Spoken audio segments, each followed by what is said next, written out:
Howdy everybody, how y'all doing? And welcome to the Ice House, where we try to keep things cool, calm, collected, and mostly a bit chill, right? So, if you guys have been following along at home, and I know some of you do, I've kind of been pondering a few things, specifically on the Penguin Sheriff announcements, right? The PSAs, that,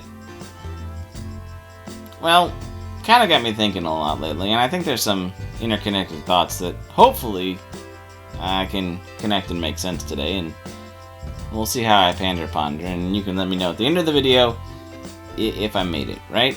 So, it's a pass or fail, right? Don't give me a grade. But anyway, point is, yeah, I was really kind of thinking and contemplating on the whole idea of the trading up, right? Some of you guys put in the comments, it's like the grass is always greener, and it's not actually greener, right? And then yesterday I talked about the idea of dating up, right? Which is kind of like trading up, but it's using people, right?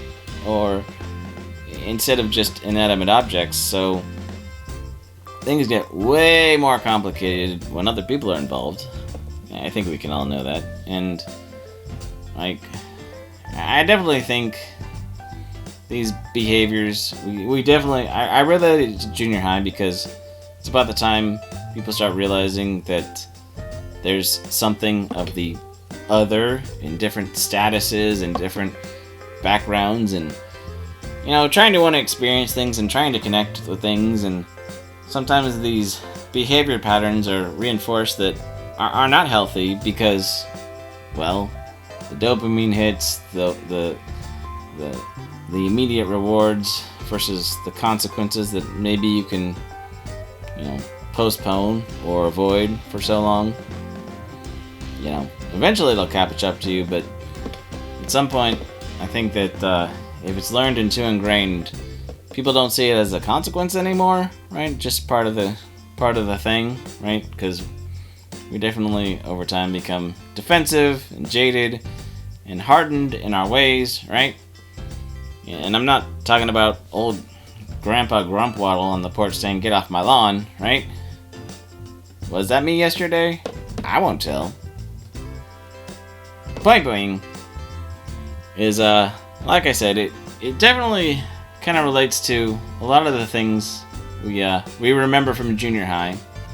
And when I say remember from junior high, I do mean junior high, and, you know, I might also mean the fact that yesterday when we were all on the parasocial networks and it feels like nobody grew up from junior high and it's all petty and silly, and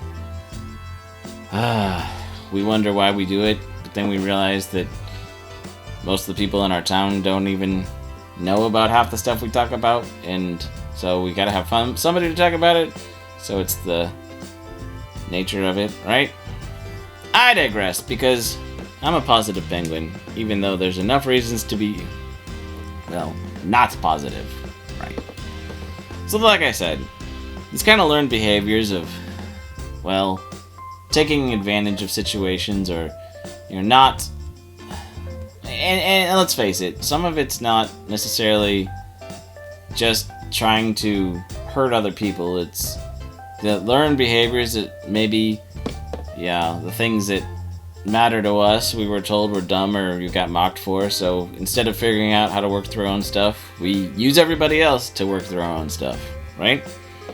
And some of the people that seem to date up or lateral aren't necessarily just trying to achieve their own, you know, some sort of status or just kind of hop, skip around. Sometimes they're just trying to maintain and preserve their own self-value because something's not fitting, right?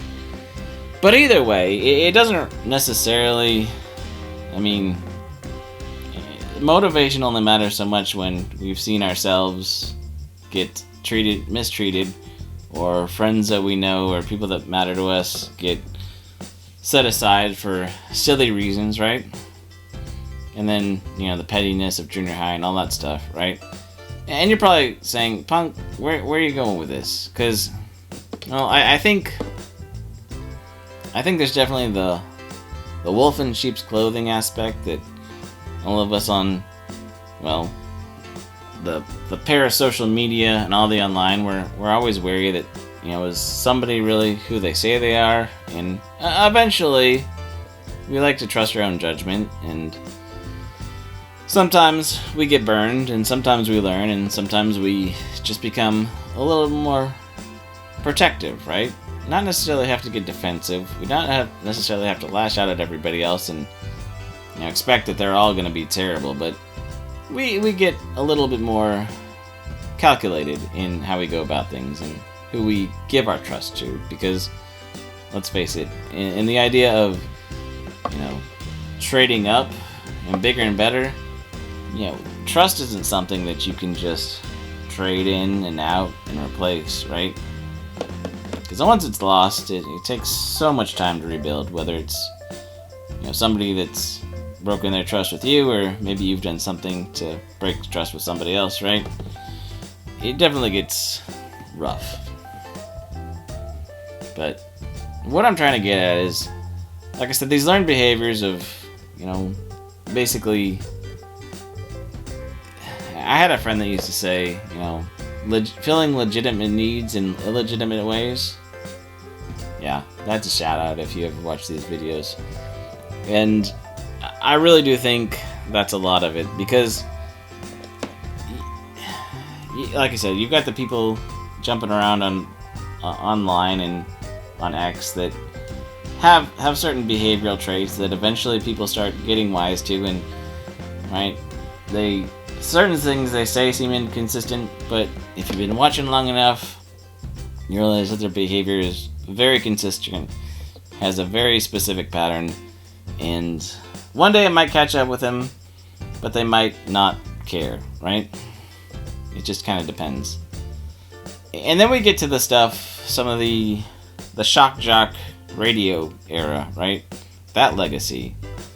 Because, like currently, we have that Johnny Somali guy over in Korea that's, well, let's just say, it's not great. And taking this idea of doing things for the dopamine and the likes and the hits and all that stuff, kind of sacrificing so much of his own future because he's I don't know. I don't want to get into it because I think people like Legal Mindset are doing a great job. But this whole idea that trolling people or, disrespecting somebody for funsies, sometimes there's a level where it can be entertaining, right? I know that people enjoy that sort of thing. And there's a way to even somewhat be respectful how you joke about other people, right? But to be disrespectful and push boundaries, it makes me think of guys like Howard Stern, right? Who a lot of you guys currently know from, I believe it's America's Got Talent, right? As a judge. But that guy, he's been in the business a long time. And if you know that he definitely used to push a lot of boundaries. But he's kind of chilled, he's kind of mellowed. But most importantly, would I say that he sold out? Probably not, because he's been in the industry the whole time, right? He's been making money, he's had self-preservation tactic, he never went so far as to not be able to come back, right? And I think that's what's important, because this whole pushing people, this whole isolating yourself and putting yourself on a projection or a projectile, right? In a direction where there's not really much you can come back from without suffering severe consequences is not a great look. And it's a great way to make sure people don't trust you, right? And like I said, the other thing about the guy in Korea is that, and I've also heard comments that one of the Paul brothers is gonna go to Japan, right? So all this stuff, all this sensationalism, just inspires more people to push boundaries and be sensational. But at some point, if you're pushing boundaries just to push boundaries, you're not really doing anything to, well, better society, to better conversations, or help people understand that there's a bridge to be gapped. It's just creating much more of an expanse between you and everybody else, right? Or the crazy person who thinks that pushing everybody away just to be seen will be effective, because I'm not a psychologist, but that is a little crazy to think that, you know, doing certain things will have a certain result when it's kind of counterpoint entirely, right? Anyway, I mostly digress, right? Point is, the idea of, well, trying to shortcut and trying to get what we want out of other people without really letting them in or letting them have a chance to be a part of the conversation or connecting with them does us all a disservice. And it's really easy to misread things online as opposed to when it is in person, but it definitely perpetuates a very interesting aspect that we're all trying to figure out how to deal with on the parasocial networks. So, am I saying to be wary and don't trust people? Not at all. But I am saying there are certain people that, I mean, you know, they have patterns, and just because maybe they're being nice to you today doesn't mean that you should let them in all the way, right? Because there's going to be mutually beneficial business agreements, but, you know, you get what I'm saying, right? So, anyway, definitely keep building and keep being honest with yourself and honest with those around you, because, well, if they like who you are and they stick around, that's great. If they don't like who you are and they don't stick around and they go figure out where they want to be, well, that's also good for them too, right? Doesn't have to be harm or foul. So, yep. Like I said, that's all about it. All I got for today. Hopefully that made some sense. Hopefully that was helpful. And hopefully there are some patterns that you can see a little better in yourself and the people around you, and, well, maybe we can all keep going and maybe do a little bit better next time around. That's all we can ask. So, until next time, see you later. Bye!